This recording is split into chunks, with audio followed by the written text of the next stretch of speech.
दुनिया की नजरें इस वक्त मिडिल ईस्ट पर टिकी हैं और हालात किसी बारूद के ढेर से कम नहीं है। एक तरफ अमेरिका और ईरान के बीच तनाव चरम पर है तो दूसरी तरफ गजा युद्ध के बाद पूरा इलाका अस्थिरता के दौर से गुजर रहा है।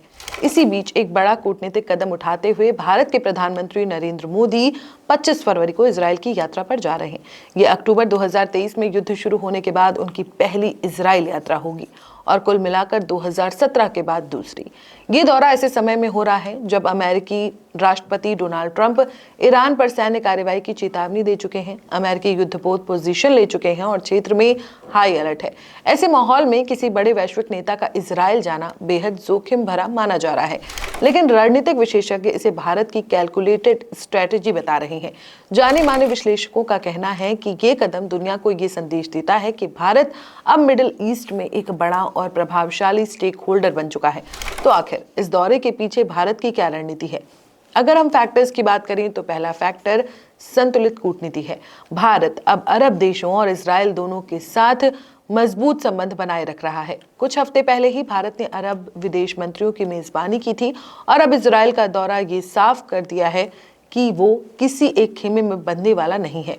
दूसरा, टू स्टेट सॉल्यूशन पर कायम।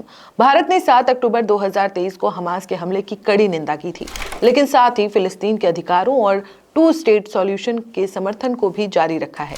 ये दौरा दिखाता है कि भारत इजरायल के साथ खड़ा है, लेकिन अपनी शर्तों पर। तीसरा, ग्लोबल प्लेयर की भूमिका। गजा शांति प्रयासों में भारत की भागीदारी और अंतर्राष्ट्रीय मंचों पर सक्रिय भूमिका ये संकेत देती है कि भारत अब सिर्फ दर्शक नहीं बल्कि शांति बहाली में अहम भूमिका निभाना चाहता है। और चौथा, रणनीतिक मैसेज। विशेषज्ञों का मानना है कि ये कदम तुर्की, पाकिस्तान जैसे देशों के लिए सख्त संदेश है। वहीं ईरान को भी भरोसा देने की कोशिश है कि भारत संतुलन बनाए रखना चाहता है। इजरायल के प्रधानमंत्री बेंजामिन नेतन्याहू इस वक्त अंदरूनी विरोध और सुरक्षा चुनौतियों से जूझ रहे हैं। ऐसे में मोदी का दौरा उनके लिए बड़ा कूटनीतिक और राजनीतिक समर्थन माना जा रहा है। दरअसल नेतन्याहू इस दौरे को अपनी वैश्विक जीत के तौर पर पेश कर रहे हैं। उन्होंने हाल ही में हेक्सागन ऑफ अलायंस का जिक्र किया था, जिसमें इजरायल, भारत, ग्रीस और साइप्रस जैसे देश शामिल हो सकते हैं। ये संगठन क्षेत्रीय कट्टरपंथ और अस्थिरता के खिलाफ रणनीतिक मोर्चा बनाने की कोशिश माना जा रहा है। अब बड़ा सवाल यही है, क्या ये दौरा भारत को मिडिल ईस्ट में नई ताकत के रूप में स्थापित करेगा? क्या भारत शांति प्रक्रिया में निर्णायक भूमिका निभा पाएगा? और क्या ये कदम वैश्विक कूटनीति में भारत की नई रेड लाइन साबित होगा? आपको क्या लगता है? कमेंट में जरूर बताएं।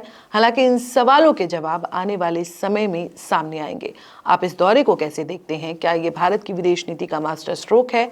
कमेंट कर अपनी राय जरूर दें। वीडियो पसंद आई हो तो वीडियो को लाइक, शेयर और चैनल को सब्सक्राइब जरूर करें।